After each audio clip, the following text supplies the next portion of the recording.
요즘 금리가 장난이 아닙니다. 10년 전만 해도 금리가 10몇 %였거든요. 한 달에 금리 수입이 100만 원이 필요하다. 그러면 1년이면 1,200만 원이니까 예금이 1억 2천만 원이 있었으면 됐습니다. 근데 지금은 금리가요. 얼마 전에 어느 금융기관에 보니까 1년 만기 정예금 금리 1.9%, 1.8%, 2%가 안 되거든요. 그러니까 6억이 있어도 한 달에 100만 원의 금리 수입을 얻을 수가 없습니다. 이게 참 보통 문제가 아니거든요. 금리 수입으로 살아야 되는 분은.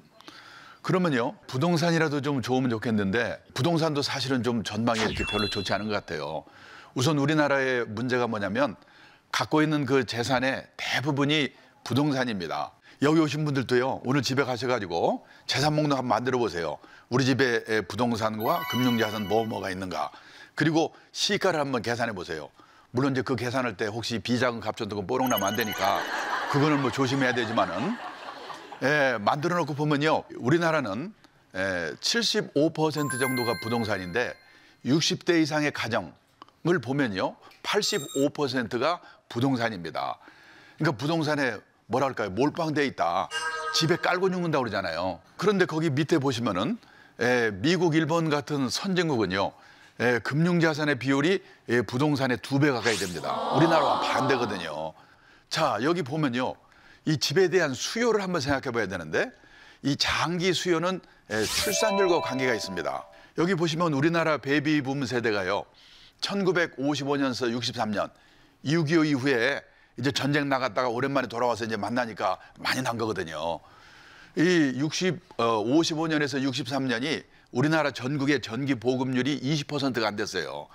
저희 고향에도 시골에도 전기가 안 들어올 때입니다. 이때는 전기도 안 들어오지 저녁에 두 노친네들이 마땅히 리크레이션도 없어서 그러겠지만은 어떻게 6.3명을 낳습니까? 엄청난 거죠. 그러니까 이 사람들이 집을 사면서 또 핵가족화가 겹쳐져 가지고 우리나라 집값이 폭등을 한 거거든요. 2005년에 출산율 보세요. 1.08명. 아, 세상에 이렇게 변화무쌍한 나라가 있습니까? 우리나라는 뭔가 바뀌면 화끈하거든요. 그런데 조금 늘어나는가 했더니 다시 작년에 주저앉았어요. 1.19명. 정말 우리나라 큰일 났어요. 2005년에 1.08명일 때 태어난 애들이 시집장가 갈 때면 어떤 일이 생기냐. 무남동녀, 무녀동남이 결혼하거든요.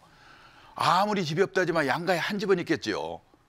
그런데 우리나라의 주택보급률이 어떻게 돼 있느냐. 보십시오. 2년 전에 우리나라 전국의 평균이 103%. 그러니까 가구 수보다도 주택 수가 많다는 거예요. 그러면 그동안에 왜 우리나라는 그렇게 집을 살라고 안달을 했을까? 저는 이유가 두 가지라고 생각합니다. 첫째, 너무나 빨리 올랐기 때문에 늦기 전에 사야지. 다들 그러셨잖아요. 근데 오를 것 같지 않으면 왜 삽니까? 근데 두 번째, 집주인이 꼴보기 싫어가지고.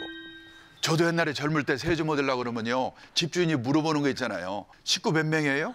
애 몇 살이에요? 거기까지는 괜찮아요. 감천한 식구 없죠. 그 열받아가지고 산 거 아니에요. 그런데 제가 1980년대에 일본 동경에서 근무를 했는데요. 아파트를 빌려 사는데 집주인이 영감님인데 올 때마다 초콜릿 한 봉 들고 와가지고 무릎 꿇다시피 저한테 집세를 받아가는 거예요. 이런 말씀 드리면, 야, 그건 일본 얘기지. 우리는 다르잖아. 두고 보십시오. 지금 혼란기, 과도기라 그렇지요. OECD 가입국 중에서 빌려 사는 사람의 권리가 가장 약한 나라가 우리나라입니다. 앞으로 세질 일만 남았어요. 이제 이 주택이라고 하는 것은 이 재테크의 수단이 아니고 그저 주거의 수단일 뿐이다. 이렇게 생각하는 게 속이 편해요. YTN